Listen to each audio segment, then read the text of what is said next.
This is a pretty important day for our lake association. It occurs once a year, and it is so important and wonderful to see all these people here on a beautiful day in July. So thank you very much for coming today.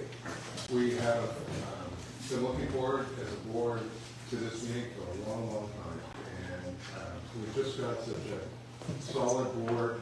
Every single person on this volunteer board has an important function to serve our local association and serve our lake. And beyond the board, there are volunteers that help place the show markers with their time and boat and gas money. There are volunteers who help set up today. There are volunteers who serve as road reps. There's a lot of volunteer energy and dedication that supports the lake and supports the lake association. So for all of those people, thank you very much.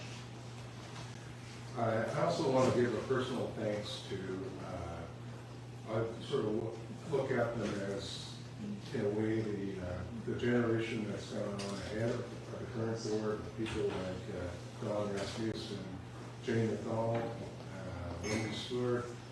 They're out there, they're supportive, and it's been significant help to me personally. And I feel that we're all part of this continuum, and we're trying to do our best at the present. So, what are we doing as a league association? Where are we really focusing our efforts? I think as a board, we really try and put the lake water quality at the center of what we do. And the reason for that is because most people can agree on lake water quality, and if we lose the lake water quality, if it starts to slide backwards, there's not a lot left, right? It's so fundamental to all of the activities on our lake. So the good news is that over the last year, we've received some scientific data which indicates that the water quality on our lake is improving. It's slowly improving after decades of being poor.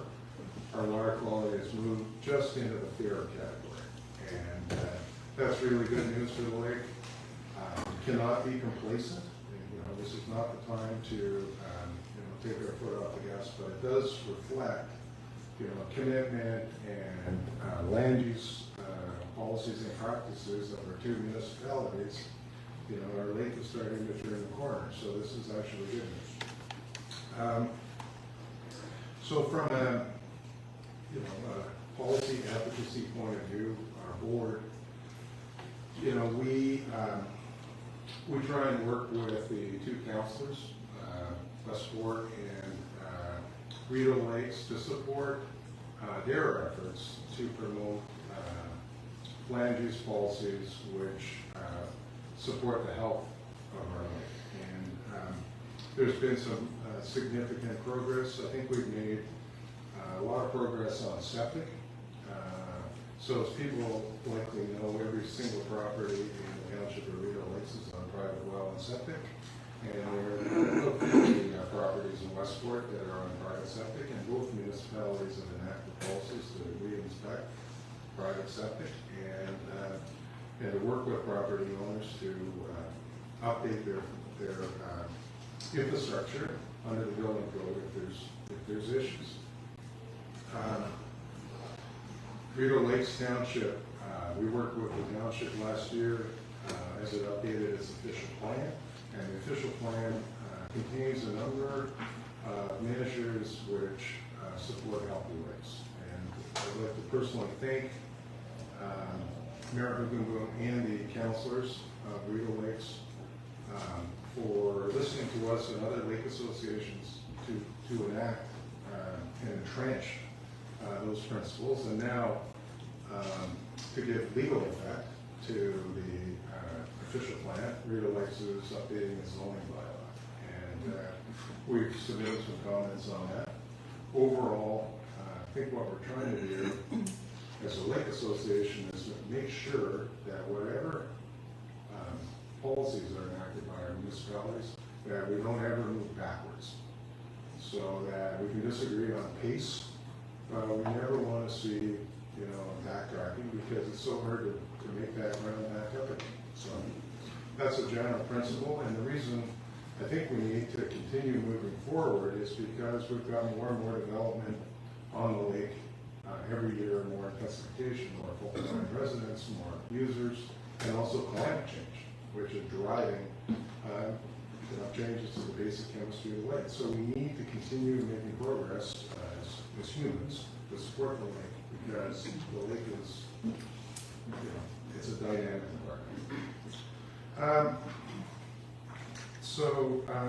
In terms of what has happened in the sport, we worked with the village with respect to the swale at the base of Bedford Street.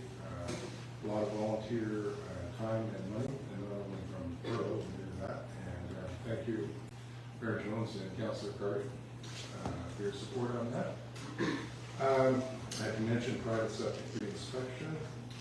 Westport itself has actually a draft official plan, and it looked at it, and it's pretty solid. And I commend you on that. It's a solid draft, and look forward to commenting on that.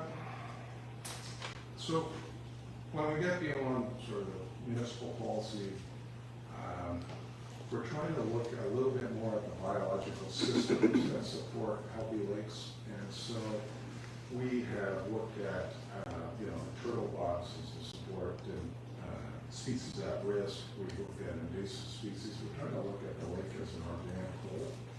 And we've had speakers on algae, and we've had speakers on invasive species, and now we have a speaker on aquatic plants. So this is all part of a broader concern that we try and really understand what's happening on our lake beyond the metrics on aquatic quality.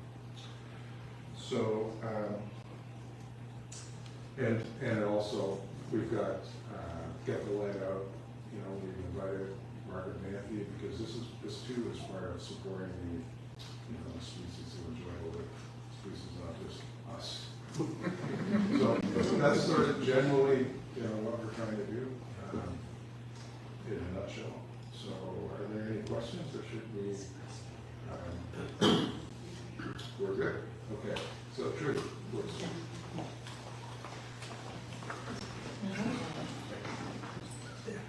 My name is Trudy Counter, and I'm very pleased to introduce our special guest speaker for today. Dr. Jesse Vermeer is a graduate of McGill University of New Brunswick and the University of Guelph. He's currently an associate professor of environmental science and geography, as well as environmental studies at Crosby University. His research focuses on the long-term impacts of human activity on our freshwater resources, which is a very important topic for all of us as stewards of Upper Rideau Lake. So we're really looking forward to your presentation. Welcome, Dr. Vermeer. Thank you.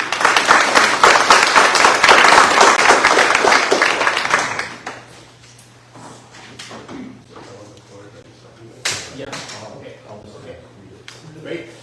Well, thanks everyone. Thanks for inviting me here. Thanks John and Trudy and Karen for being here. I'm really happy to be here, and I'm really interested to hear about all the great work that's taking place in the Rideau system. I've worked a bit in the Rideau system. We have projects going on right now closer to Ottawa in the river portion, but we've done some work in Upper Rideau as well. So today I'm going to talk about aquatic plants, what they're good for, I guess is the way of saying it, so why they're useful in lakes, why we need them, but also just mention, as a lot of people know, there's cases where you can have too many invasive aquatic plants in particular, and the big problem around here is Eurasian milfoil, and that's an invasive species, and it creates this pretty dense beds of aquatic plants.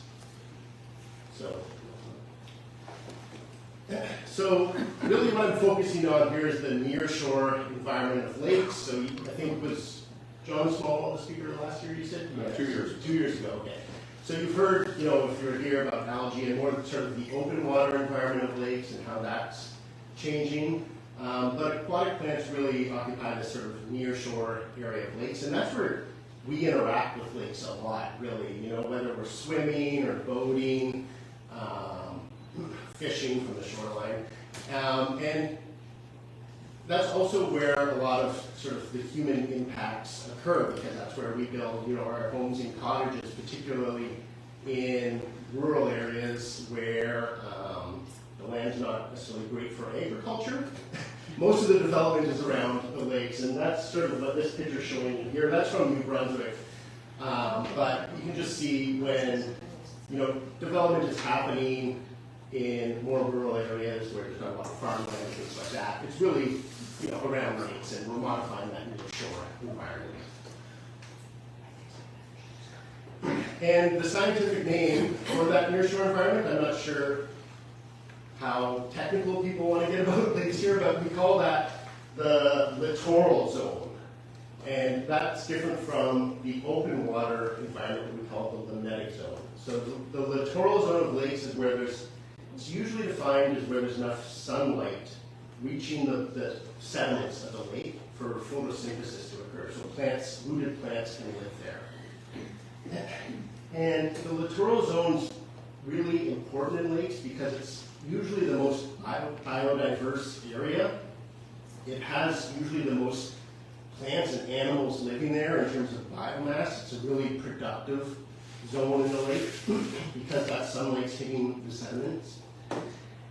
And it's often, you know, the most sort of human impacted as well, because that's where we're swimming and any runoff from land is sort of hitting that littoral zone area first. And a key feature of the littoral zone is aquatic plants. And we call those macrophytes. So I'm going to probably say macrophytes every now and then, but that just means aquatic plants. Like scientists have complicated words for everything. People call them weeds, but we call them macrophytes. So, but I'm going to try to say aquatic plants.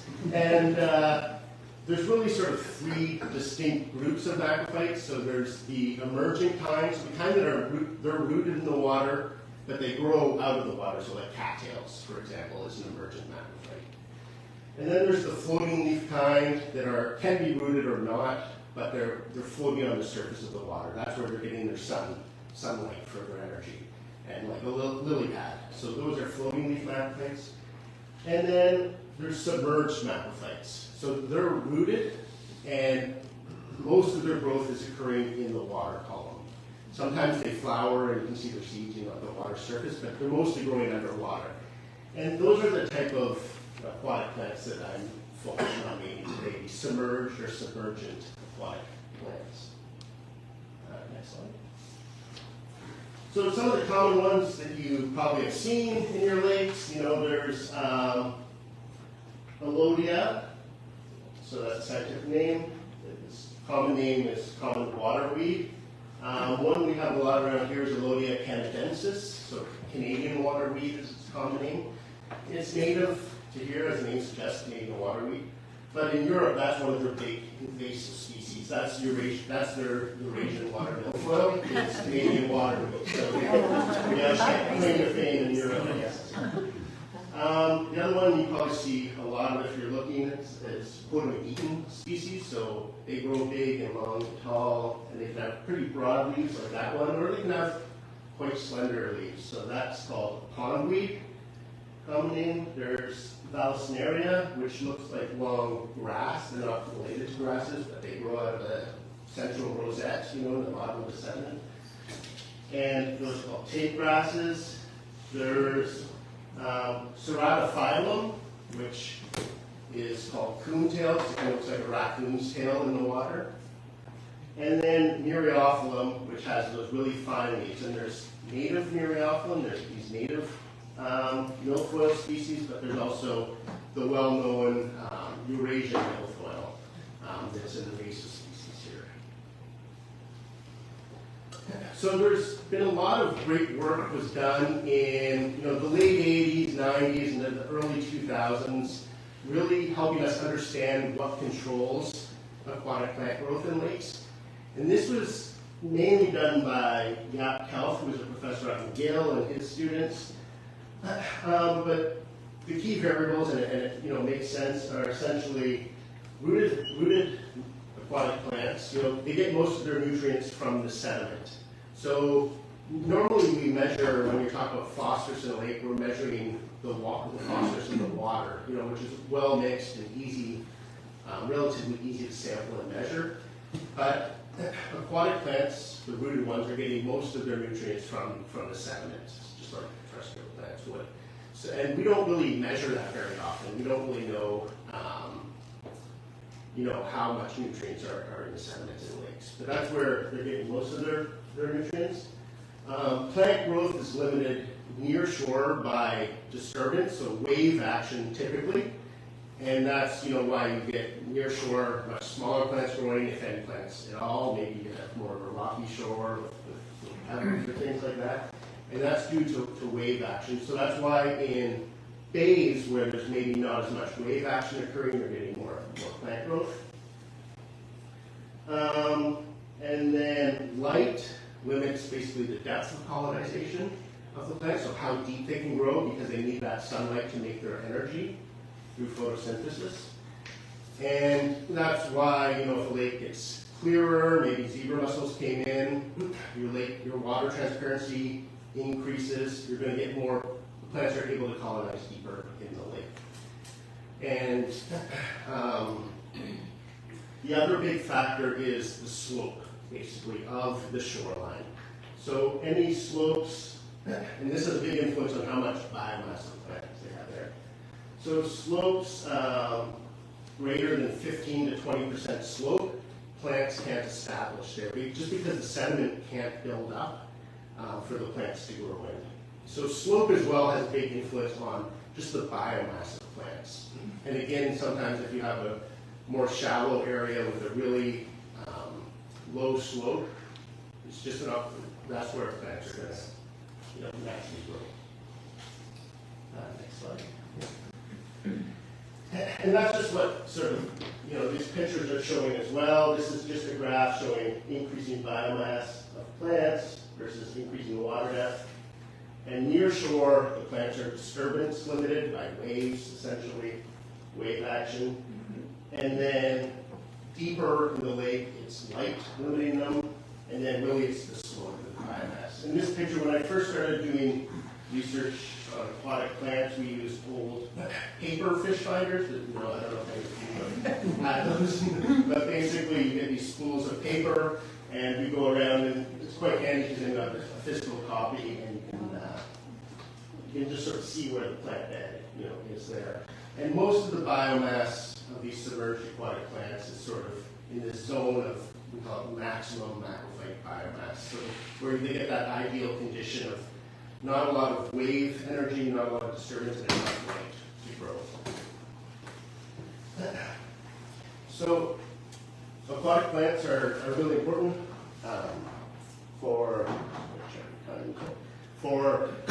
they have a lot of important ecological value.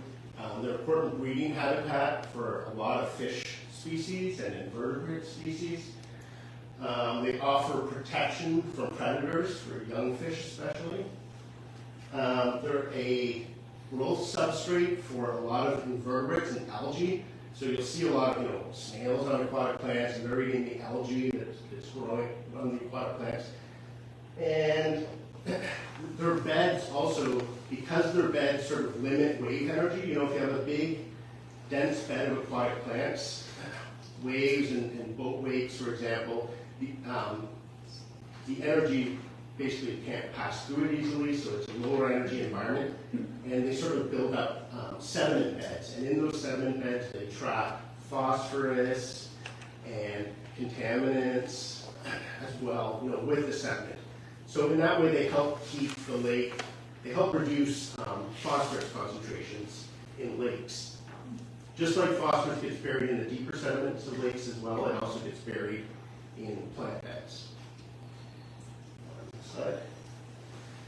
So, because of this important role that aquatic plants have in lake ecosystems, when you ask scientists to try and build a model, a mathematical model about how a lake works, and especially in this case, this is for a more shallow lake, where plants are really covering a large area of the lake, they put aquatic plants sort of in the center of this mathematical modeling. And this is just showing some interactions, that we know occur in lakes.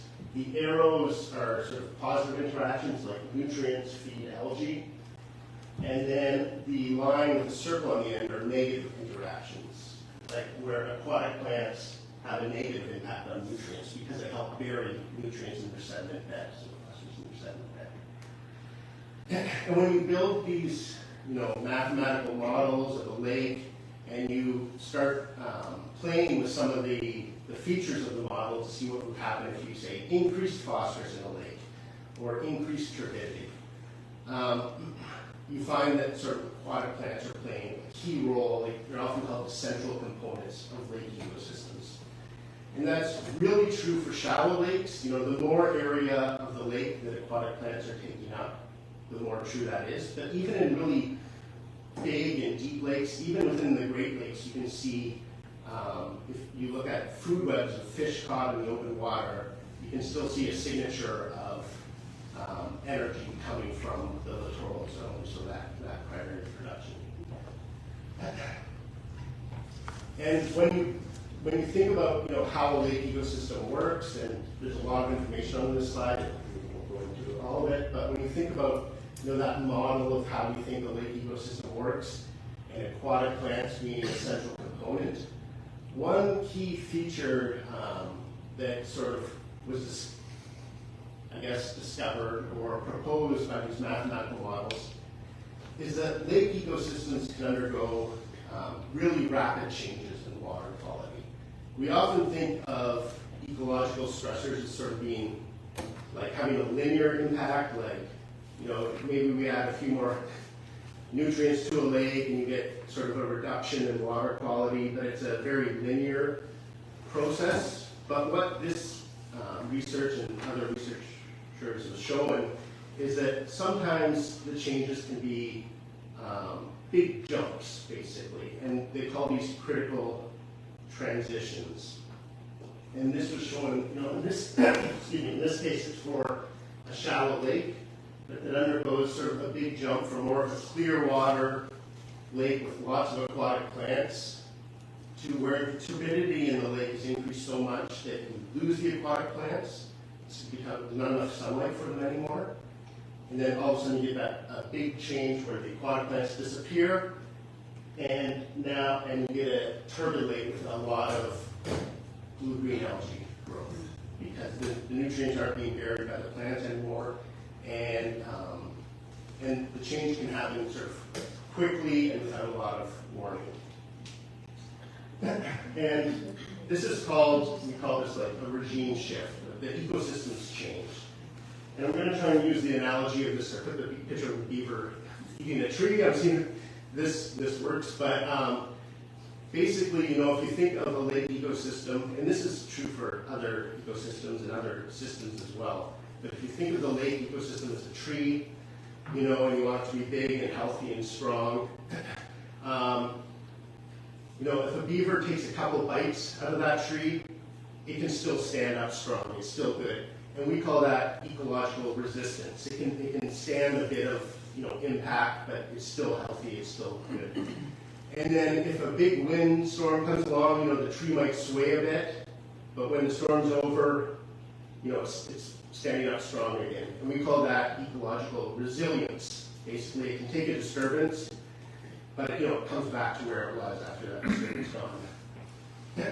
But if the beaver eats too much of the tree, or the windstorm's big enough, you can push that tree over, and that's like and then the tree is in a new state. It's now a log, on the ground, and that's the same with a lake. Basically, you can hit these sort of tipping points where the ecosystem changes, and it's very difficult or impossible to recover from those tipping points. And aquatic plants, my point of this is aquatic plants are sort of central to keeping that resistance and resilience in the lake. They play a really important part in keeping the lake healthy and away from having too much nuisance or harmful algae in the lake. And that lets us do, everything we like to do in a lake. We like to go swimming, some of us draw our water from the lake, boating, fishing, canoeing, all those things we love, aquatic plants help make it possible. But I also acknowledge you can have too much of a good thing. And this is a photo taken from a report put out, quite 20 years ago now, that was from, they're called Rideau, which is a group of lake associations in Quebec. And they were, trying to raise awareness about the problem of too much aquatic plants in lakes, in the eastern townships of Quebec in particular. So there's certainly areas in the lake, and potentially maybe with climate change, which we're going to talk about, we might be getting more aquatic plants. What can be done about this?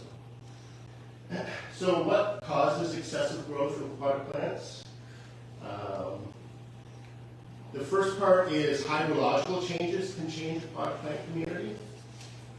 In the St. Lawrence River, there have issues with really dense cattail stands, and part of the reason that the main reason why those cattail stands are developing is because the St. Lawrence River is dammed and the water is really regulated, and cattails like that really stable environment. Where in the past, when St. Lawrence used to have really much lower water or flood occasionally, it had a more open and diverse sedge community. In the Rideau system, there has been big hydrological changes. If you look at sediment core records, like Dr. John Small does, and I do as well, the big changes in these lakes, bigger than anything that's happened since then, is basically construction of the canal, because it altered the hydrology of a lot of the system. And that's particularly true in the part of the canal closer to Kingston. I'm not sure if anyone's read this book by Watson about sort of the history of the canal, but it's a really interesting book, and these figures are from that book. But you can see, this might be a little bit blurry, but the lower part of the canal was mostly part of the Gananoque River watershed before the canal was constructed, and after the canal was constructed, it became connected to the Cataraqui River watershed, and also made essentially a lot of lakes, or increased basically the water level in a lot of lakes in the lower part of the canal. And this is where there's been the most, I guess, most people concerned about excessive aquatic plant growth in the lake. So we've used data from Parks Canada, because in the canal you're supposed to get a permit from Parks if you want to remove aquatic plants. And so this is the data from people who went through the effort to get a permit to remove aquatic plants in front of their property. But you can see there's a few sort of hot spots in the Rideau system where people have applied for more permits. And one of the strongest predictors of where people are applying for permits is essentially, is it a created lake? Was it naturally maybe more of a wetland with a river, and then with canal construction, it's become more of a lake system. So these are generally shallower systems and flatter sort of sediments where plants can grow. So the history of the Where would we be on that map?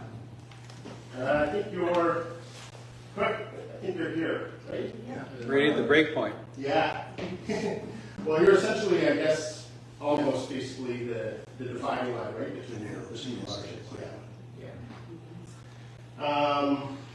Yeah. So basically, the history of you can have a lot of aquatic plant growth naturally in the lake, and then if you've altered the hydrology, you're going to get more plant growth. The other thing that might cause more plant growth is climate change. We all know that's a big issue. This is a global issue. And these are just from a paper, some of the changes that are predicted to happen in lakes, temperate lakes, or temperate lakes with climate change, and basically the level of additional risk. So the big one that's already happening in a lot of areas is reduced ice cover. So you have a longer ice-free season, longer growing season, which, most aquatic plants are perennials, so they don't die in the winter. They can fall, they slump down to the sediments or they stay standing, but they're up pretty early in the spring, basically. And the longer growing season you have, it's expected that there's going to be more plant growth. But there's not a lot of good data on this. We know, and John Small may have talked about this, but there's been a lot of studies sort of linking warming temperatures with more cyanobacteria blooms, because that cyanobacteria, so blue green algae, does better in warmer water temperatures. And these are pictures from both the canal downtown Ottawa, and whenever there's a bloom in the Rideau Canal downtown, it gets a lot of attention. Of course, there is some blue green algae in here, but that's mostly green algae, so it's not toxic or anything, but it still forms long filaments or elephant snot algae that people call it as well. So we know there is quite a few papers now showing phosphorus is the most important thing definitely for algae growth, but warming temperatures also play a role as well. But we don't have the same good data for aquatic plants because it's just really expensive and takes a lot of work to measure aquatic plants in a lake. You can use sort of fish finders, but you have to go along the edge of the lake and map it really carefully. Or you need scuba divers to go under and collect the biomass and measure it. So there's just not a lot of good data on aquatic plants. There's been a few studies comparing 1 year to another year, and with a warmer spring and earlier ice off, they got more plant growth. But it's not as conclusive, I would say, as the link between warmer temperatures and algae. And this is the best record that I'm aware of. It's just done over 4 years in Wisconsin, where they sampled a lake. But even being out on a lake, you can see from year to year there's variability in the amount of plant biomass in the lake. And what's driving that, we don't really have a good handle on yet, but it's probably temperature to some degree. But it's not totally straightforward because another thing with climate change is we're getting also, we can get more dissolved organic carbon in the lake, which makes the lake water browner, more of a tea color. And this is called brownification of lakes or lake browning. And that would basically limit the light passing through aquatic plants and reduce the amount of plants in the lake. So the climate change story for aquatic plants is a bit more complicated to get that longer growing season. But the lake water becomes a bit more brown and less light, you might get less plant growth. And this is just work by John Small, but showing that lakes are in fact getting more brown with warmer temperatures. So part of the browning is a recovery from acid rain, because the lakes got clearer with the acid deposition, but part of it is also linked with warming temperatures. And then the other big issue around here, and for a lot of Canadian lakes, why you might have excessive plant growth, is invasive aquatic plants and Eurasian milfoils. Big one here. Managing invasive plant growth, so milfoils in almost, I'd say, every lake around here. Maybe I'm wrong, but every lake I've been on definitely has it. And it grows in these really dense stands, and it's probably, when you think of invasive species, if you catch it early, maybe you can get rid of it. And water soldier on the Trent Severn, they hit that hard early when it was first discovered, and it looks like it's disappearing. But Eurasian milfoil is so spread out; it's here to stay. So how can we sort of manage it best? The problem is it's really expensive to manage it, and it doesn't last because it is here to stay. So basically, everything that I've seen, every way that I've tried, it returns after a couple of years. So it's sort of one of those ongoing management issues if you want to try and manage it, like people do with zebra mussel, something that's quite established and here to stay. So we're looking at projects about how to best manage it. I'm doing some burlap applications, which I'll talk about just quickly. We looked at cutting it and what impact that has.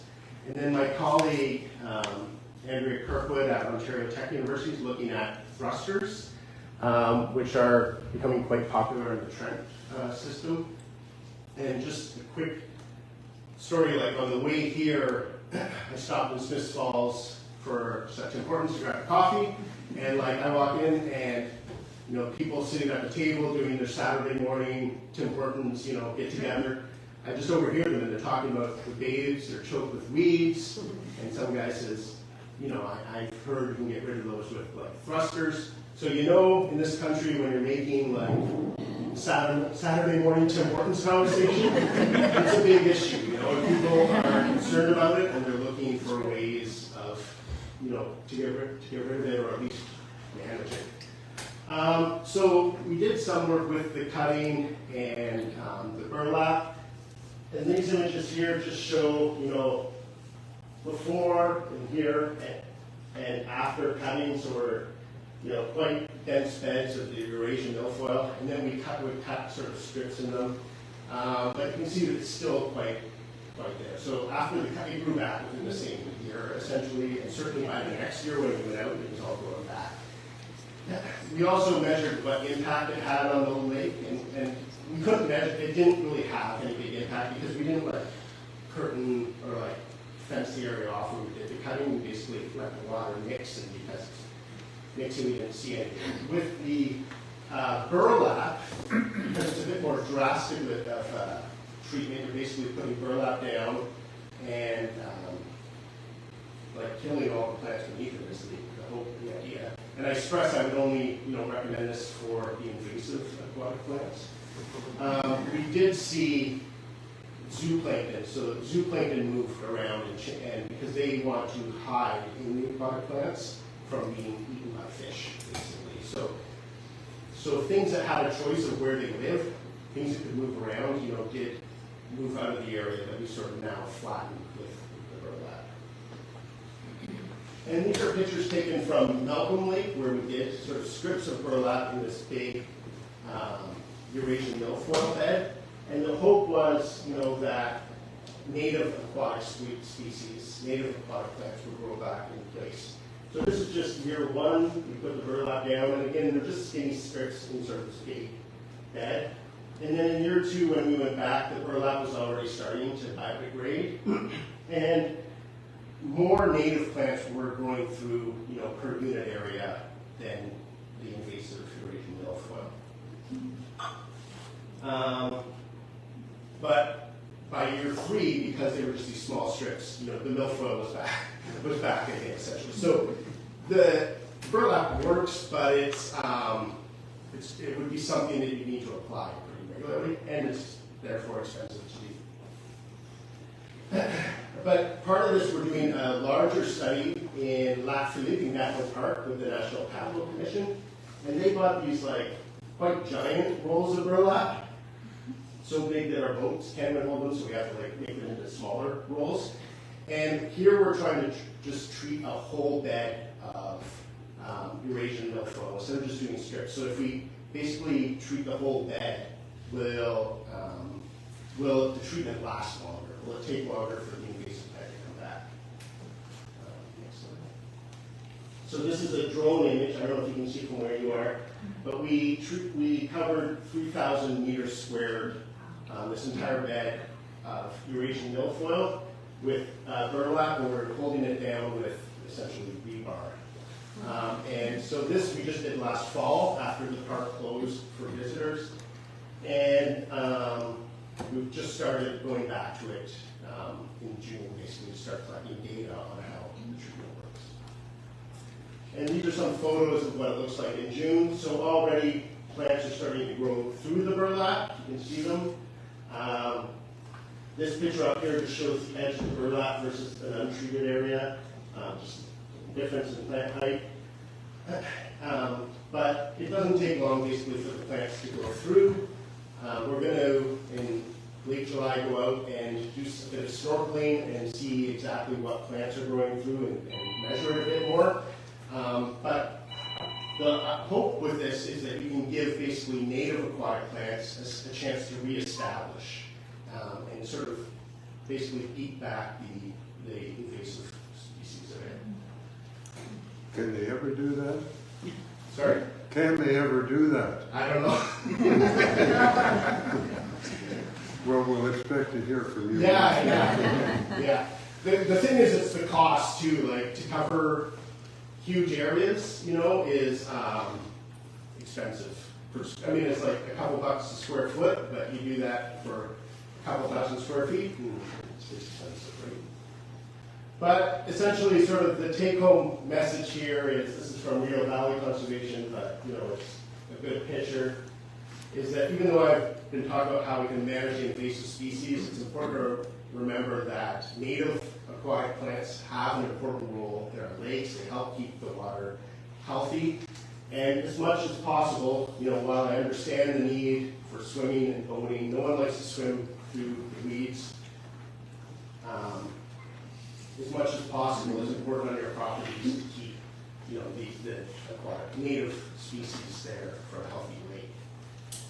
And my final slide is basically just a reminder that all the work you do, actually does pay off. We heard John, I think, mentioned water quality is improving in Upper Rideau Lake, which is great. This data is from the Credit River in Mississauga, because I used to work for 1 year. I worked for the Credit Valley Conservation Authority and analyzed some of their data for their water quality monitoring program.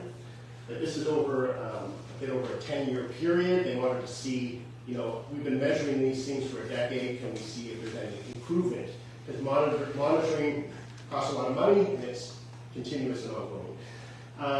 And the take-home message is, just like you're seeing in Upper Rideau Lake, mostly they're seeing improvements.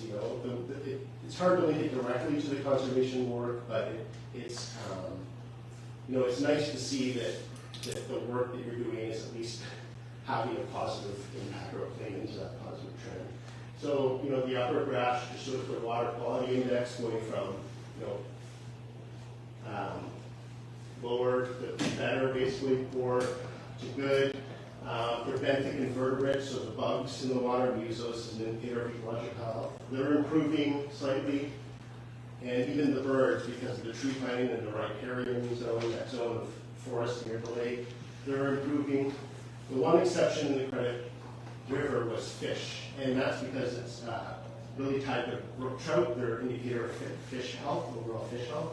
And brook trout are a cold water species, and basically with warming temperatures and development altering groundwater, the river is warming, losing some of that important brook trout habitat. So not everything, is going the way they hope, but overall, in a lot of systems, we're seeing improving conditions in water quality because of conservation work. And it's also important to recognize that, this work is slow, and it's hard work, it's slow, and it can take a long time to see, a positive impact, because it just takes a long time for these systems to recover. And that's why, it is important to keep doing it and keep moving forward. And I heard John Small give a talk once, and his line was, Mother Nature is, slow to forgive our sins. And it's true. Basically, it just takes time for these systems to sort of recover. All right, so with that, I just want to thank NSERC for funding and my partners.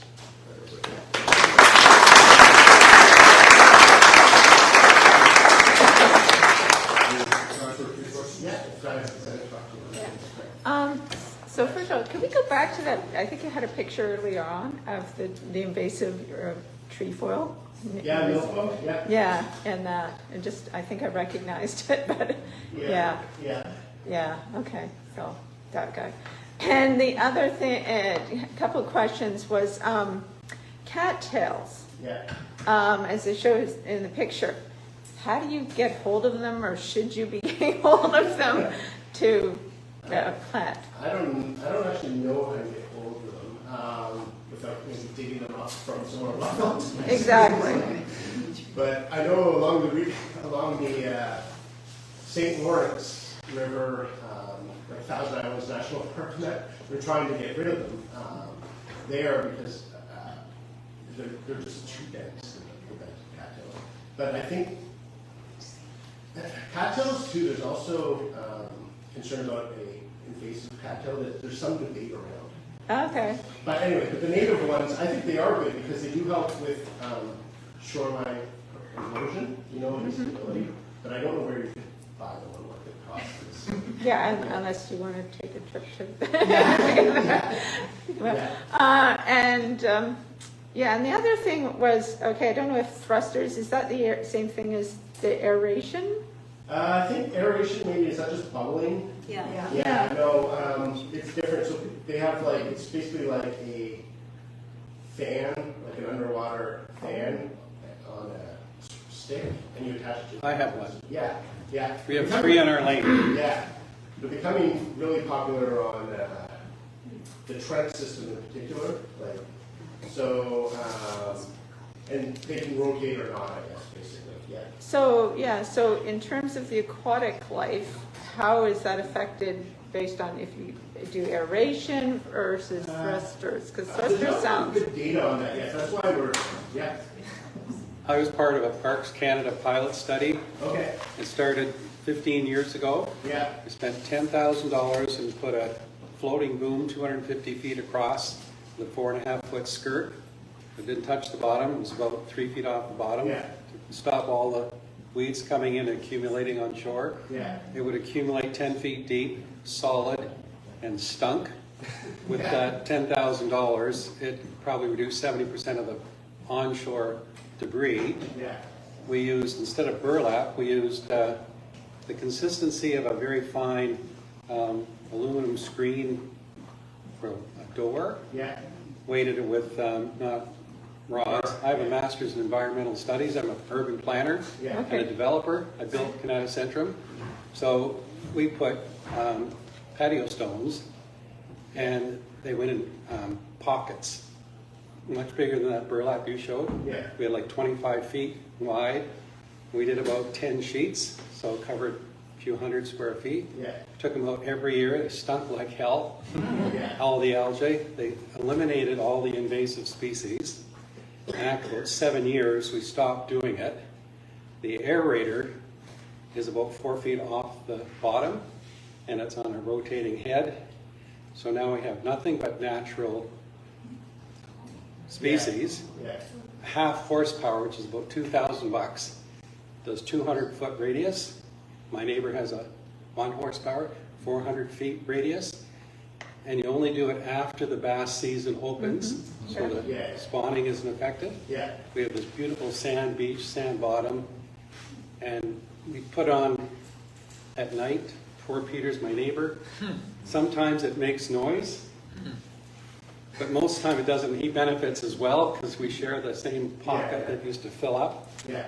But it's a lot of money, but my kids wouldn't swim. They hated Yeah. the weeds around their legs, and the place stunk. Now we have none of that. It's a perfect, pristine shoreline. So Yeah. 2 more neighbors have done the same thing. Yeah. so I'd be interested in We'll talk later. Oh, well, I have to leave. We'll have the next meeting at your place.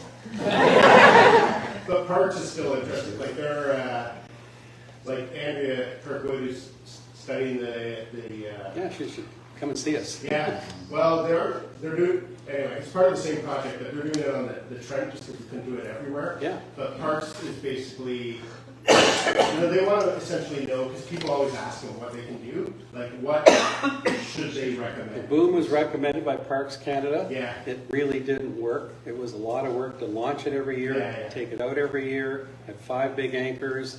Every big storm, we had to pull it and haul it to straighten it out. Yeah. But it did stop all the onflow, most of it.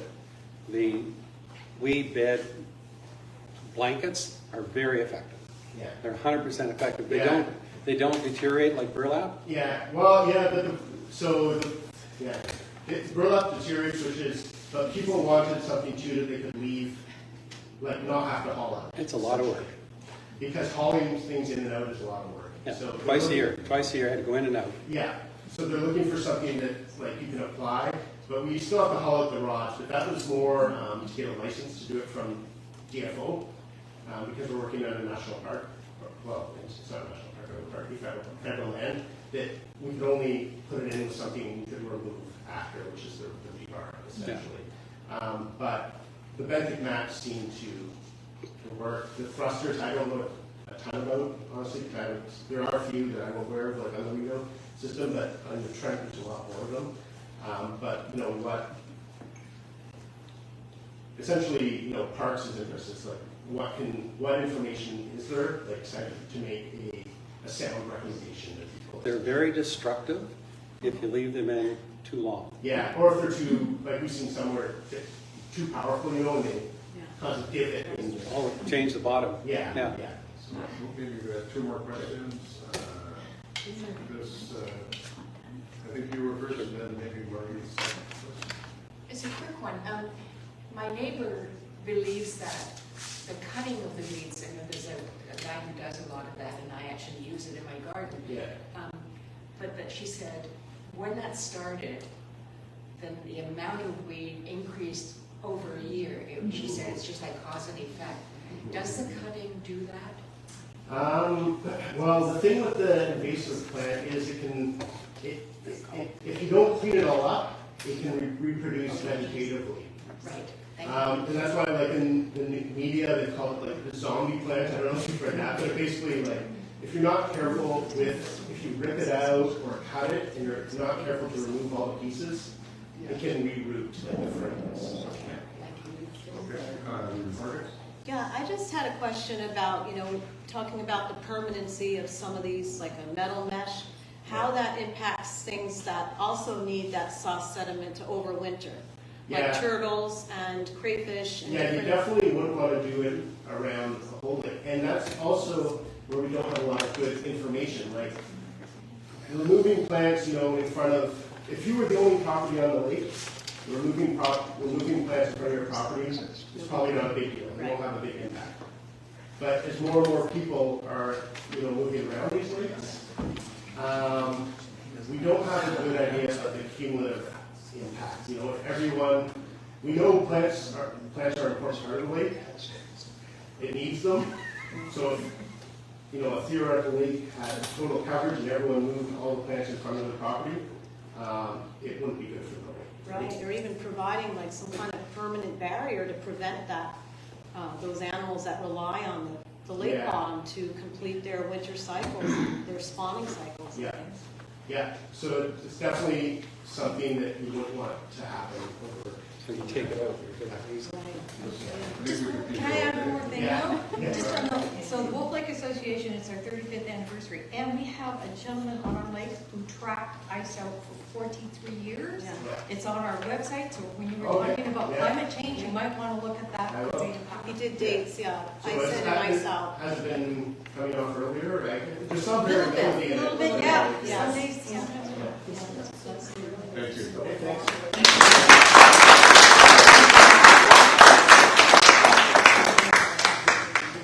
Okay, so now is the opportunity to hear from the mayors of our respective municipalities. I'd just like to say that they're here because they're supportive of the Lake Association. They're here for questions, and I'd like to invite people, if at all possible, to pose questions if they're on the help of the lake. So I think Mayor Hugenboom, Next year I'll go first. yeah. Let's be good turns. Well, first of all, Jesse, I can tell you that I am a graduate of Carleton University in geography. Good. But I did spend a lot of time in the pub as well. So, John and your association executive, thank you for the invitation. At Rideau Lakes, we pride ourselves in the fact that we have so many lakes, so many lake associations, which we provide grants to, and we also provide grants to the private roads. So we try to sort of make sure that we give back a little bit of the tax money that you give us. And of course, we're very proud. I had this wonderful set of notes of everything I had to cover, and it's sitting at my desk at home. But I will try to cover off the things that are still up here. And John, you did cover off some of them, of course. And I do want to acknowledge the attendance today of two of my counselors, Deborah Hutchins and Linda Carr, are both here. So thank you for attending. And you know, we've been doing a lot of things that directly impact waterfront properties and lake water quality, including a new official plan, which I think was a long process. It took us over 2 years to get it done, but I think we've got it done, we've got it right. And now we're working on our zoning bylaw, which is the implementation tool for the official plan. So again, that is under public consultation now, so I'd encourage you to go to our website and provide your input. I know the lake associations have done that.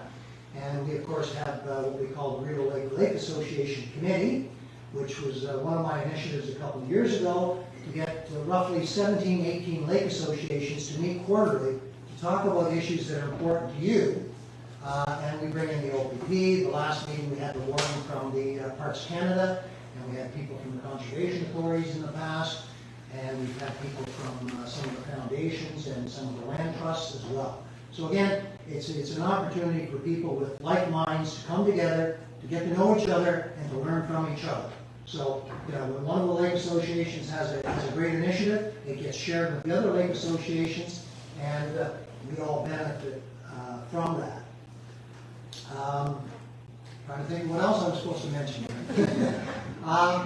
We are working away at the township. We're working away on our septic inspection program, which again started out about 5 or 6 years ago as a voluntary program with 100 inspections. When I was in council, I initiated the move to mandatory inspections. We're now at mandatory inspections, and this year we've increased it from 300 to 400 inspections per year. And that's sort of a magic number, because if we go beyond 400, we're going to have to start adding additional staff. But that's not to say we won't be doing that in the future. We move from lake to lake. We have 2 conservation authorities. We have the Rideau Valley Conservation Authority and the Cataract Conservation Authority in our township. We're a very large township. We're the size of Metro Toronto. And we have, I think, 37 lakes, 850 kilometers of shoreline. So again, you can understand how waterfront issues, waterfront property owner issues, and water quality issues are very important to us at Rideau Lakes. I do want to take the opportunity to thank the folks in this ward. Last election, I got an incredibly strong mandate to move forward. I think this ward supported me stronger than any of the other wards, which is interesting because I live the furthest away from this ward. But I took over 76% of the votes, so I'm very pleased with that. So I have a lot of friends in this ward, and a lot of people who think we're doing the right thing at the township. One of the things that is not happening at the township that I should mention is the municipal hub. That was one of the things that I ran on, and unfortunately the current council has decided that they're going in a different direction, and that's their prerogative. And I'll continue to advocate for proper facilities for our staff, because I feel our staff are not properly housed right now. I'm here to answer any questions, John. Okay, Thank you so much for joining us. I'm just curious about enforcement around the lake. Last year, or maybe 2 years ago, I called about a structure that was put lakeside. It was within 2 feet of the lake. And I said, is that allowed? And no one ever got back to me. It's basically now a cottage within 2 feet of the lake. So who is enforcement? Well, we do have a bylaw enforcement officer, and we've gotten much more strict in the last number of years on enforcement. When we get those kinds of calls, our staff does go out and investigate to make sure that people have a building permit, because there's still lots of building going on. If you go one May long weekend, there's one building going on in this township, and you can imagine, and most of it is without a permit. So we now double the fines and the building permit fees for those who build without a permit. But you have to appreciate, with the number of lakes that we have, the size of our municipality, we can't always catch those people. So we do rely on people like yourself to give us a call so that we can investigate. So I should try again. Absolutely, absolutely. And if it's an illegal construction, we will make them remove it. In fact, we're currently taking one individual property owner to the land tribunal to make him remove a large deck that was built right over the water without a permit. And of course, this is a person with deep pockets and a contractor to boot, so they knew that they were breaking the rules. And we have. This is a houseboat that was pulled ashore and made permanent. Hmm? Sorry? The large houseboat pulled ashore and made permanent. That's right. That's illegal as well. So I will bug you again. And I will pass you on to the appropriate staff. I get enough of those calls. I know the people that you need to, Can I interrupt you? I was just thinking, if you don't get an answer, would you please just put it in writing? I mean, we get so many phone calls and sometimes we're. No, I did. I actually emailed. I had the name Oh, of a did very, you? very helpful person. A very helpful person did say, I'm on it, and then nothing happened. Okay, as long as it's in writing, that's fine. I'll take it all to back. Okay. Okay, Joe? Mayor, you mentioned the municipal hub, and I guess I'd like to turn to our councillor from the North Crosby ward and understand why you voted to reverse that decision. There was a huge amount of consultation that went into creating that municipal hub. Many of us participated in those consultations and were happy with the decisions that council had made. A lot of money was invested in taking it to the next step, and all of a sudden I happened to be out in the country when it happened, and I come back and I find we're going to lose that municipal hub, which would have brought, I think, significant, for us, certainly in this ward, being able to get to easily to the municipal office, to also provide our staff with a better working environment, make them more accessible to us, and also having worked in municipal government for years and seen many, many municipalities, including the two that I worked in, move away from, you know, a library here, a community hall here, a swimming pool here, bringing them together where it brings community more together. It makes more effective use of space and resources. And so I'd like to understand who you consulted with in this ward before voting that way and why you did. I'm quite disturbed. Okay. I'm Councillor Debbie Hutchins. Grew up on Hutchins Road. We've been here over 200 years. Our family's been here 200 years. I got voted in, and then we're giving these packages with all the information. Sometimes it's up to 200 and some pages, right?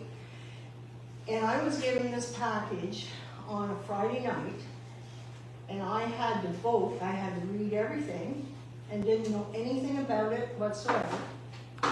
And I had to make a vote and a decision on Monday morning. I had no idea. I didn't have time to really know the ins and outs of it. So I tried to use my common sense. So I just get my thoughts together here.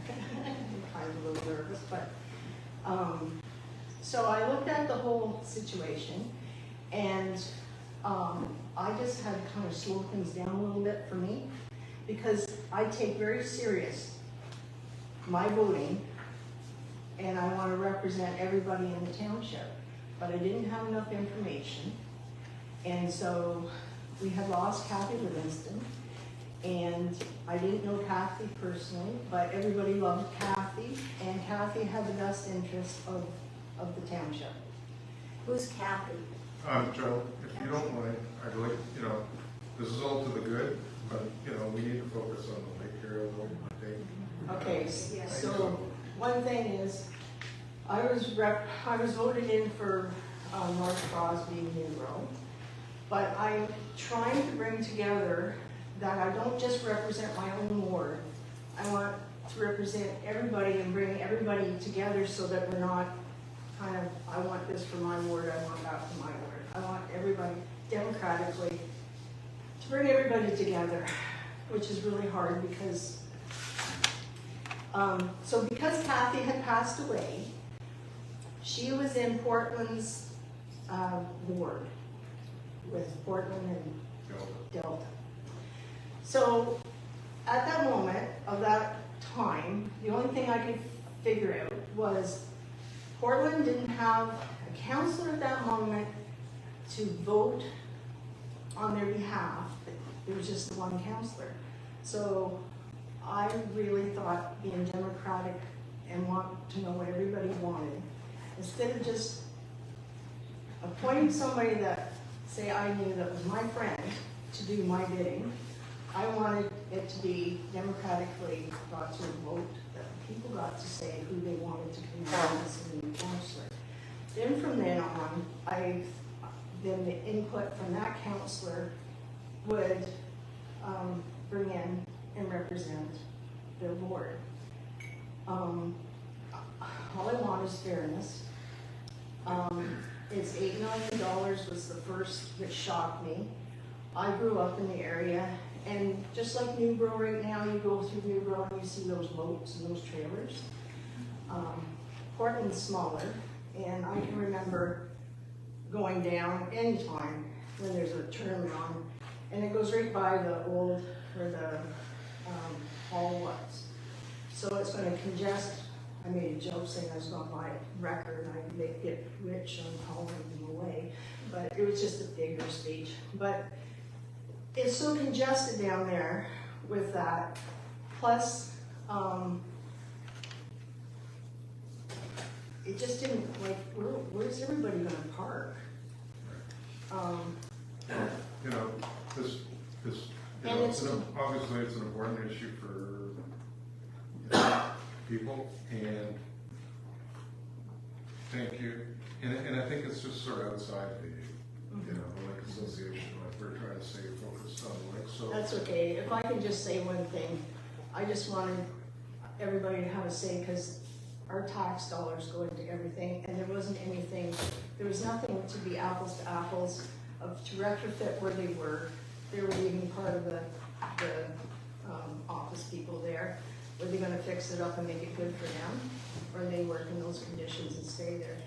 Anyways, I just want everything to have everybody have a say. And I grew up with water, air, and the earth. And if you don't look after those three elements, we're in trouble. So I have honeybees, and I'm very, very for the water, because my bees drink out of the Rideau. And I use the honey. Anyways, thank you. I don't know if I answered the question right, but I'm shaking because nobody. Mr. Bennett, you have a question? Yes, thank you, John Fennick, owner publisher of the Review Mirror, reporter, window washer, deliverer of papers, floor sweeper. I think it pretty well. My wife and I do everything. Mayor Hugenboom, thanks for being here on kind of a personal note. My wife and I have a small off-the-grid cabin on the Upper Rideau. I'm a member of the association, so I just wanted to... And you wrote a book? Yeah, wrote a book about it, which you can get at Credencos. It's great. That's all I wanted to say. No. Really appreciate Mayor Hugenboom, you being here, as well as Mayor Jones. It's important that our municipal politicians are here. One question. Rideau Lakes, do you own a boat?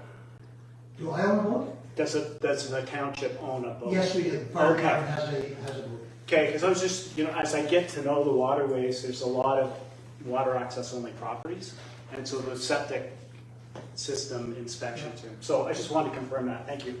Yep, and we have worked with some of the septic pumpers. Yeah. Including, I'm not sure of the names anymore, but we did find somebody that does the island properties for us. Oh, great. We made that information available to the Rideau Lake Association, so that the other lakes know that there are one or two people out there that actually do that.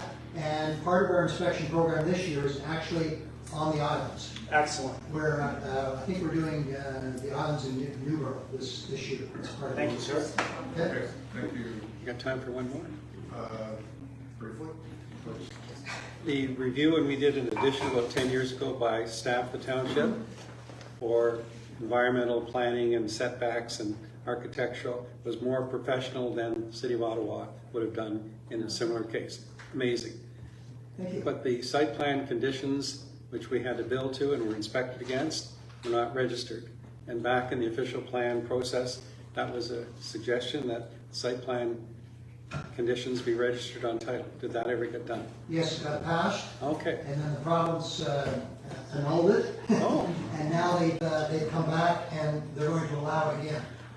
Partly because of the pressure I think we put on them Good. particularly through Steve Clark, that I said it's absolutely critical that we're able to register site plans so that we can do the All these enforcement. waterfront properties have huge conditions, but they're now enforced. Yep, no, absolutely. Thank That you. is? Okay, now, if there are more questions, I'm happy to try to answer those, as long as you don't keep me here before. Very good. Thanks, John. I have to go through my company. Your Worship, John, Executive, thanks very much for having me here today. I apologize for stepping out in your presentation. It was, I was done before I got here. So, wonderful to be here again. This is, I think, year 9, and seeing some familiar faces. John did cover a lot of things that we've done in the village this year in relation to the water. We put the inventory septic inspection bylaw in place. We've had a full year. We announced at the last committee meeting the results of the year. There were 10 outstanding people who kind of said, hell no, we won't go approach to it. However, 2 more have come in of the 10 since and coverage in the paper, I suspect. I don't suspect they're watching on Zoom. So bit by bit, we're taking them off. Bylaw will be following up. The swale, which we waited an extra year to put in, was put in this year, and we're hoping that we get some positive results on that. We've also completed our official plan this year to the point that it's now out for public consultation. The public meeting is July 31st at the Fire Hall. It's online if you want to review it beforehand. It's kind of the fact that we have an incredible plan, and the planner asked for a committee or an ad hoc group of local people to assist him during the development of the plan. And we had some terrific people who really know the village well. To say, I think that I'm really pleased with the product. Looking for your input, of course. That's why the public meeting is at the Fire Hall, because I'll tell you a story about our arena in a moment. But anyway, come on out, have a look at, have a read at it, and we want to hear your concerns. We think we've covered off some very important things, particularly in relation to the environment and the lake. And then once that's approved, presumably in 2023, then we'll be looking to redo our bylaw next year. So, septic, swale, EOP, with the growth in the village. So we take you back in time to when, not everybody was here, when these meetings, if you thought those questions were tough, Mayor, give the room. They were really tough. Jane was the chair of Berlin at the time. She wasn't tough on me, but we had some explaining to do. We had some explaining to do. So let's talk about what happened then. That was when we had the snow filling system, the pre-crystallization wastewater system. It wasn't working well for a variety of reasons. We know some of it was poor installation, some of it was poor maintenance, some of it was climate change, but anyway, at the end of the day, we needed to do a new system. One of the significant contributors to an overloaded sewage system was the amount of I&I that was going up to the system, so whether it was the breaks in pipes or it was illegal sub pumps. So at that time, we were licensed to, the license is an annual amount, but because we're simple people, we break it down to really how much are you licensed to process in a given day. And at the time when we broke it down, we used we were allowed to process 310 at the time, and we were sitting around 311. So, that needless to say, there was lots of paper writing and report writing to the ministry, which drove the environmental assessment that we did at the time. So we've taken the pressure off in many ways. Maturing as a municipality, instead of contracting all of our public works services, we have public works employees. And of course the difference is they really care because they're staff and they're in the village and people know them. So with some technology, which is so for instance, a camera that will go into the laterals, which will help us see whether it's a break that we need to fix or whether it's an illegal sub pump. We've gone from 311 cubic meters a day, and we're sitting at 250. So, some really, really important work has been done to help educate that if clean water is going up to the lagoons to be processed, it's just better than our own tax dollars. So we're sitting at in 2022, 215, and our manager of public works says, it just keeps going down because when they notice the difference between what should be going in for water and processing. However, with the growth, we need to look. So at this point in time, we still have enough capacity beyond what Mr. Wilson's building this year. But beyond what he's building this year, and I think we've given him 65. I think that's in the latest number. Beyond that, there's still enough growth for 100 more homes. Now, I look at Jane and the conversation, like, we had no growth, we had no money, and we had no ability to grow back in 2014, I guess, when it came there. That we're well down the road. However, we're projecting out for the next 10 years, so there is a Class CEA underway. Council had the first chance to be briefed by the engineer last week, and we're going to go back for another briefing next week. The presentation that we had, Doctor, was really, you spoke, other than a couple of scientific words, you spoke in plain speech. We all understood what you were explaining. But an environmental assessment document, it's rich. So there will be a public meeting either in August or September once we have had another chance to look at it. So don't expect with us sitting at where we are with our processing of sewage a day. It's not immediate, but we don't want to do it like we did it before in 2014 when we did the Class CEA to move from snowfall to the system that we currently have. We actually put our tender out to engineering firms, and if they couldn't complete it by the end of that calendar year, don't apply, because we were in crisis. We were hauling, we were hauling effluent to Manusmith Falls and to Rockville. So this is a different situation. This is planned for the next 7 years. I think that's all. Oh, arena.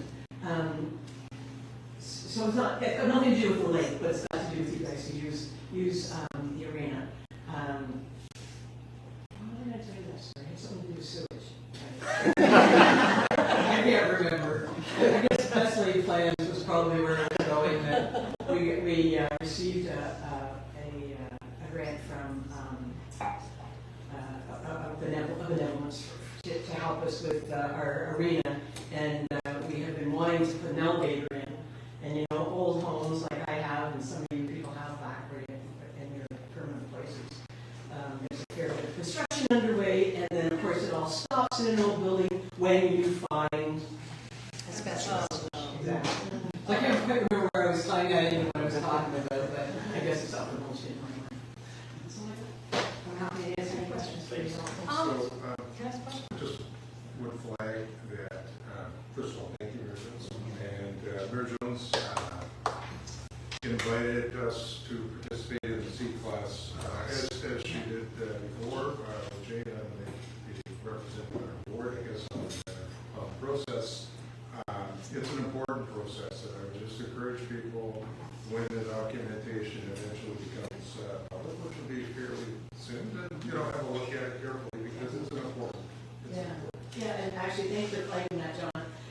I felt that the team, the technical team in 14 did such important work as a group they brought. So we had, of course, Jane, and now you from Erla. We have RBCA, engineers from RBCA. I'm forgetting one important area. And then community development. And oversight from the administrative. Of course.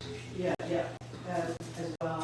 Nancy Martin, Dr. Martin in the village, who at the time still cleans. She's retired and become a full-time potter, but she still brings all her knowledge. I just thought that your group, and with Jane before, really brought that expertise and local knowledge and really represented the community well. Okay, no, couple questions? I have one question. I learned this morning that the village is considering putting a pipe out into our lake to take something, whether it's going to be sewage, or it must be sewage if the thought was to put it into the lake. Is there any, is that even being considered? So the discussions are confidential and in camera. And whatever the options are will come for public consultation. Well, you've done such a good job at reducing the amount of sewage that you currently have to dispose of, and you have a facility to do it. And if you're not going to get more than 100 houses built, is there any reason you'd even consider putting a pipe out into our lake to help contaminate it again? So that would not happen. Okay. I'm not saying the pipe, it would be contaminated. Okay. All right? So, you know, the Ministry of Environment is, as John's already said, walking hand in glove with us. There's 7 or 8 suggestions coming from the team. It is confidential. It will be in the public probably within the next 3 or 4 weeks.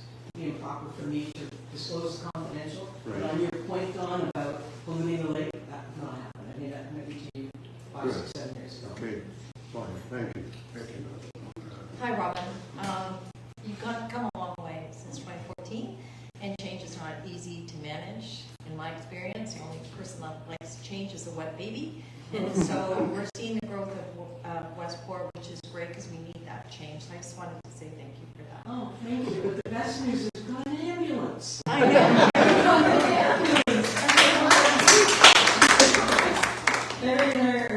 When I went to the official opening, but you know, we were bad. The day that they came, we had this big placard and we were waving at them.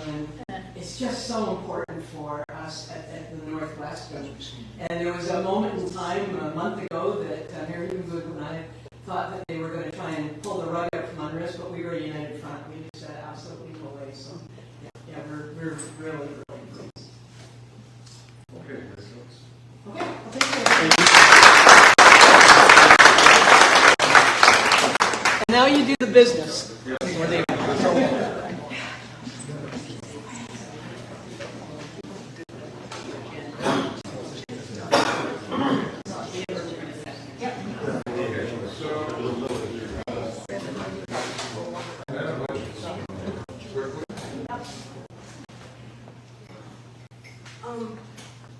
I want to apologize. I don't know how this hub thing came into the Rideau Lakes, talking about a lake. I'm sorry that I, answered and took up time of your meeting for your lake. And I forgive you. I don't know who you are. I think it's Joan. I forgive you for putting me on the spot to talk about something that has nothing to do with this. So thank you very much, everybody, and I'm sorry. Okay, so thanks, Councilor Richards. Okay, so the first part is really the educational interaction with our municipal leadership, including our councilors. So this is the more administrative part of the meeting. And I guess first of all, we just need a support for a motion that the minutes and the agenda of our meeting last year be approved. I think we've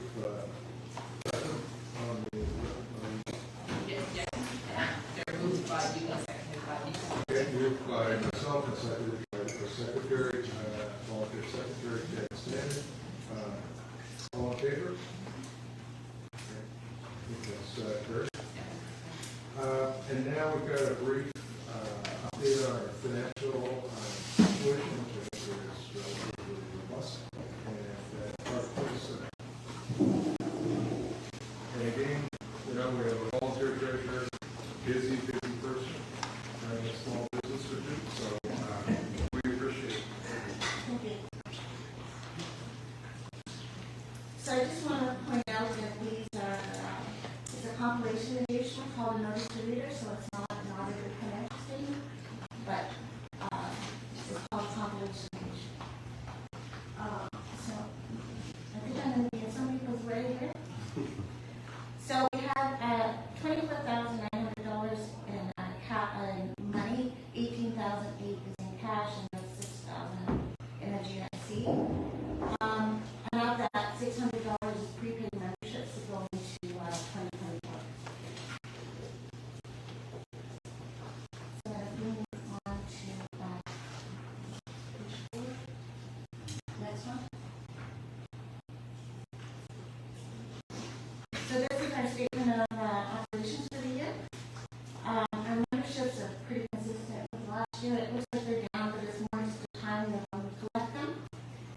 Our grant, $4,500 is part of our 2022 grant from Rideau Lakes Township, $2191, and we received our 2023 membership just before the end of April. So we have 2 in 1 year for the 2023-24 season.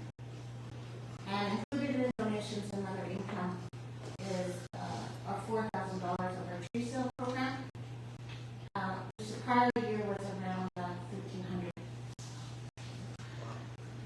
The expenses, they're pretty consistent. Our insurance is up because there's a bigger requirement to use this facility.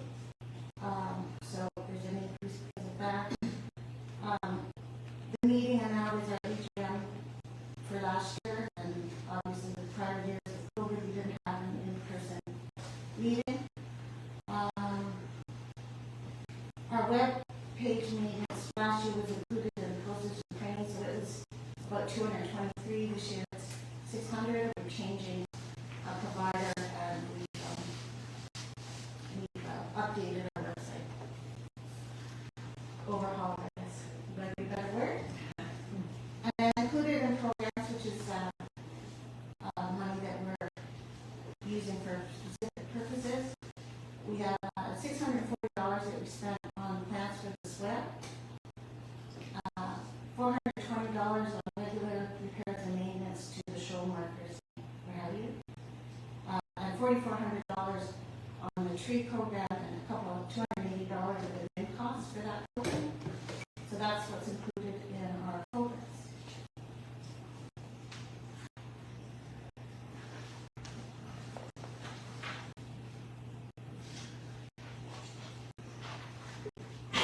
So we've already started with our 2023-24 season. So we've contributed another $377 to the shoulder swell planting into this spring.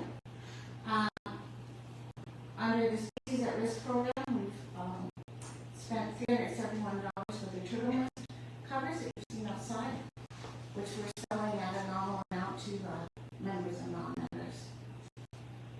And we've also incurred administrative costs related to the banner that purchased for long-term use and our involvement in the Westport Eco-Fest. So we're already starting on programs for the next year. We have a strategic plan with some identified areas where we're going to target for the next couple of years for the use of excess ones. Any questions on the financial statements? Not a question, just a comment. I should have reminded folks earlier, I assume everybody here is probably already a member of your association, but your township grant is partially based on the level of membership. So if you're a member now and you know a neighbor that isn't a member, convince them to join, because it means you get more money from the township grant. And it's very helpful for the use of our administrative and our show marker maintenance and everything. Thank you very much. The grant from the township is also unconditional. So you can spend it for whatever you think your priorities are. Except for suing the township.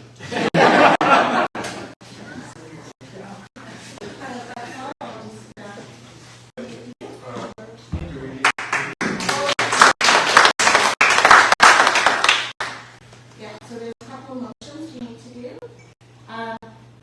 So the motion number 2 is that the financial statements, which are unaudited for the year ended April 30th, 2023, be adopted.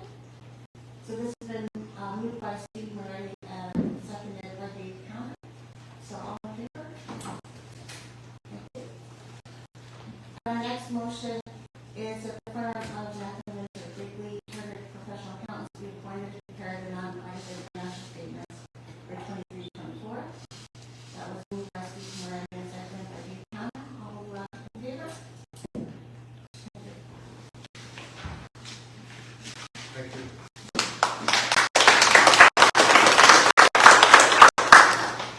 So, all of the director's reports are on the website, I believe.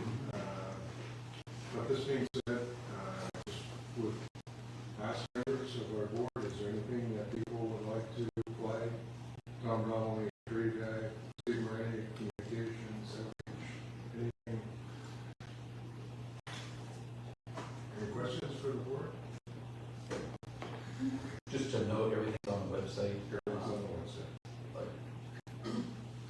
presentation, all the reports. It was very nicely accessible. Every link worked. Everything worked.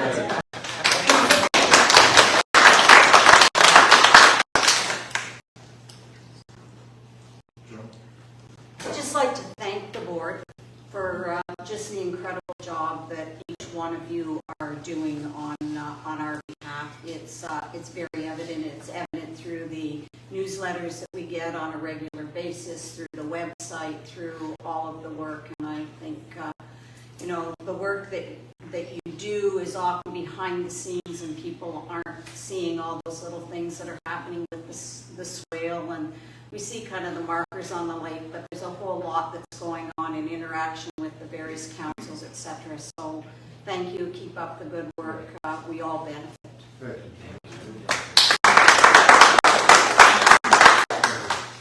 Sir.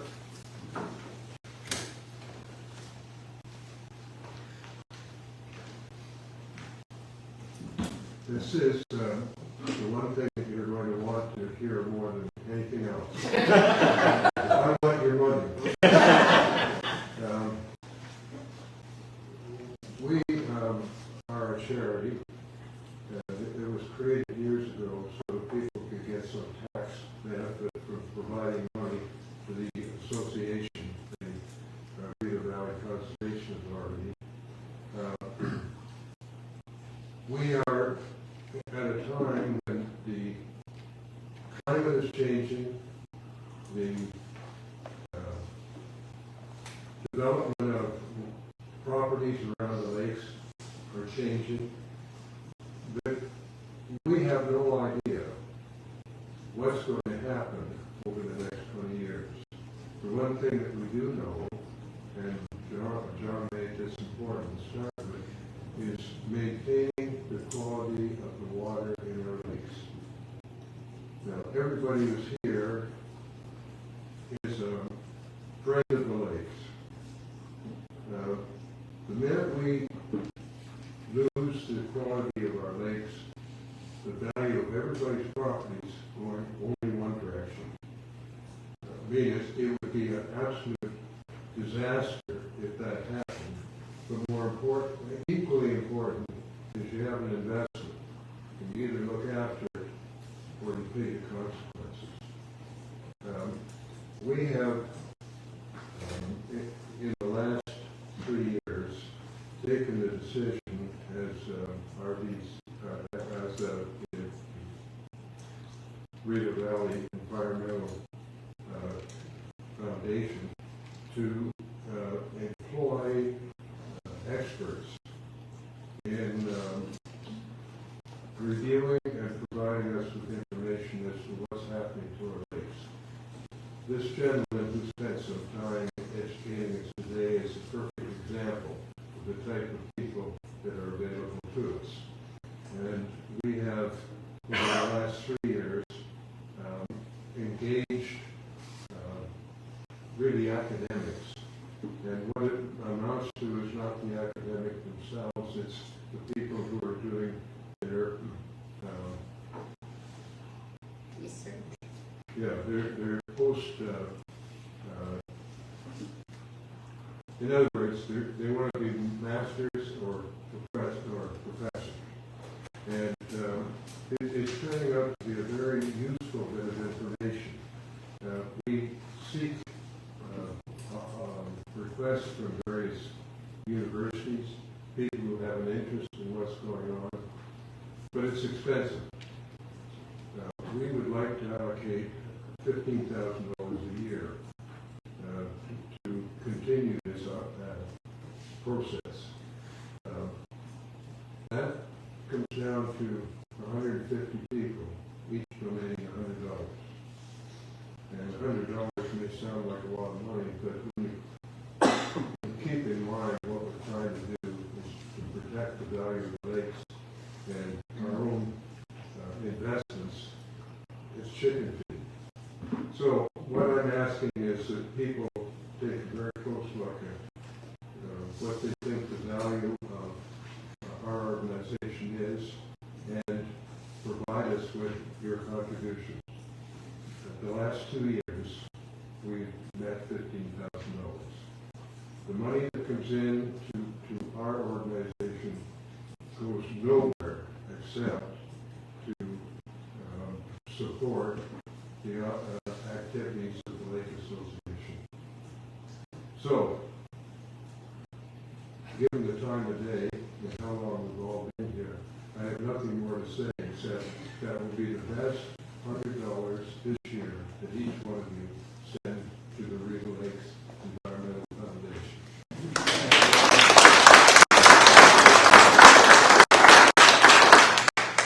And just to be clear, if people wish to do that, what's the best way to do that?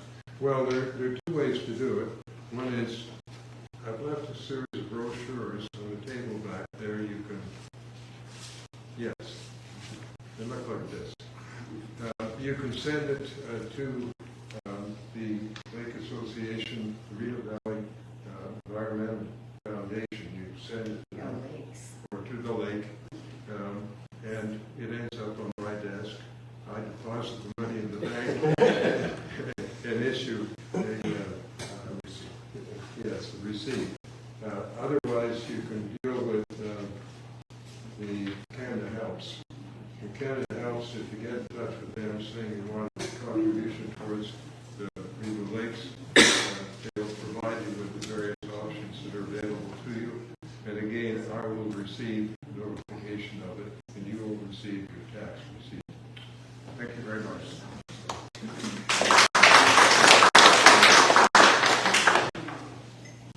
Okay.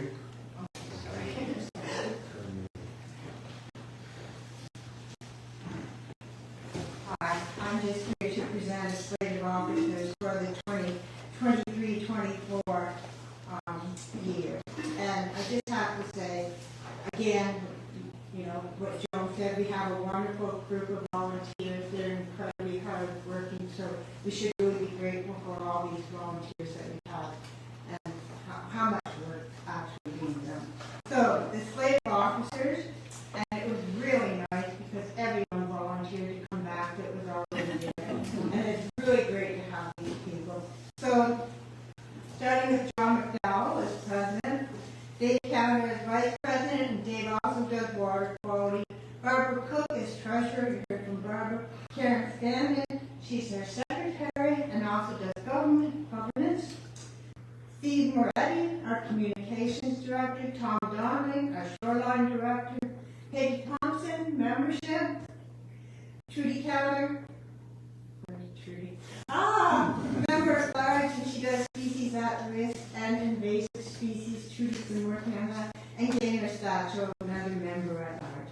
So I would just like someone to put a motion on the floor to accept this slate of officers as presented. Joan Duncan.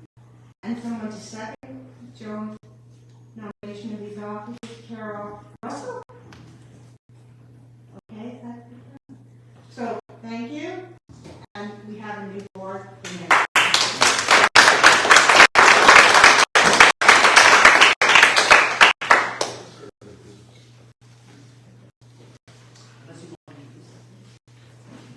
Okay, so thanks again, everyone, for coming and supporting our lake.